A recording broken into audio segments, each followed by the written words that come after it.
Praise lord, హల్లెలూయా. ప్రభువైన యేసుక్రీస్తు వారి శ్రేష్టమైన నామములో అనుదిన వాగ్దాన కార్యక్రమాన్ని చూస్తున్న ప్రియ దేవుని బిడ్డలారా, ప్రభు పేరట మీకు నా హృదయపూర్వక వందనాలు తెలియజేస్తూ ఉన్నానండి.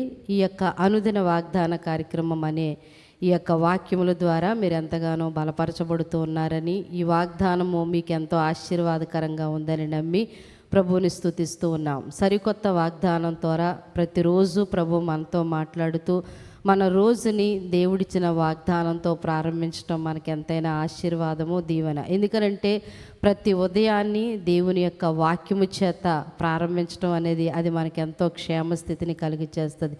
ఈరోజు కూడా దేవుడు చక్కని వాగ్దానం ద్వారా మనతో మాట్లాడుతూ ఉన్నాడు.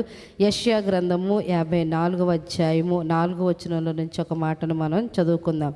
భయపడకము, నీవు సిగ్గుపడనక్కర్లేదు, అవమానమును తలంచుకుము. దేవునికి స్తోత్రం. దేవుడు చక్కని వాగ్దానం ద్వారా ఈరోజు మనతో మాట్లాడుతూ ఉన్నాడు. ఏమనంటే భయపడనక్కర్లేదు, సిగ్గును అవమానమును తలంచుకో అని దేవుడు అంటున్నాడు. ప్రియ దేవుని బిడ్డలారా, ఈ వాగ్దానం చూస్తున్న మీతో ప్రభు మాట్లాడుతున్న మాట, ఏ ఏ విషయాల్లో అయితే మీరు భయపడుతూ మరి అనేకులు అన్నటువంటి మాటలను బట్టు మీరు భయపడుతూ ఒకవేళ సిగ్గుపడుతూ అది మీ జీవితానికి అవమానకరమైన స్థితి అని తలంచుకుంటూ ఒకవేళ బాధపడుతున్నట్లయితే ప్రభు అంటూ ఉన్నాడు కదా, భయపడాల్సిన అవసరత ఏమీ లేదు. ఎందుకనంటే అది నీవు ఏమాత్రం కూడా సిగ్గుపడవు, అది నువ్వు అవమానంగా తలంచొద్దని అంటున్నాడు. ఆయన లేఖనాల్లో రాయబడుతూ ఉంది, ఆయన యందు నమ్మిక ఉంచిన వారిని ఎన్నడూ సిగ్గుపడనిచ్చే దేవుడు కాదు. కనుక ఈరోజు దేవుడు నీతో చక్కని వాగ్దానం ద్వారా మాట్లాడుతూ ఉన్నాడు. నువ్వు భయపడాల్సిన అవసరం లేదు, సిగ్గుపడాల్సిన అవసరం లేదు, దాన్ని నువ్వు అవమానంగా తలంచదు. కానీ నీకు జరిగిన ప్రతి అవమానానికి ప్రతిగా దేవుడు రెట్టింపు ఘనతను ఇవ్వబోతున్నాడు. ఇటు వాగ్దానం నీకు నీ కుటుంబానికి దేవుడు సమృద్ధిగా నెరవేర్చునుగాక. ప్రార్థన చేద్దాం. కృపా సత్య సంపూర్ణుడా, సకల ఆశీర్వాదానికి కారణభూతుడు ఒక తండ్రి, ఈ ఉదయకాల సమయంలో మీరు ఇచ్చినటువంటి వాగ్దానాన్ని బట్టి మీకు వందనాలు, స్తోత్రాలు. మీరు మాట్లాడిన ప్రతి మాట శ్రేష్టమైనది, అది సత్యమైనది ప్రభువా.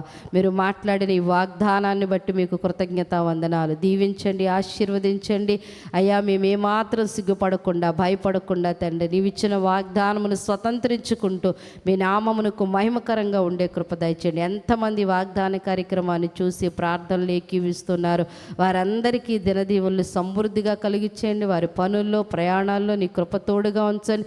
ఎవరు బలహీనులై ఉన్నారో వారికి స్వస్థతను శీఘ్రమే కలుగచేసి మహిమ పొందుకొని ఈ దినమంతా నీ సన్నిధి మా అందరికీ తోడే నడిపించి సహాయం చేయమని యేసు నామములో ప్రార్థిస్తున్నాము తండ్రి, ఆమేన్. దేవునికి స్తోత్రం. దేవుడు మిమ్మల్ని దీవించి ఆశీర్వదించునుగాక.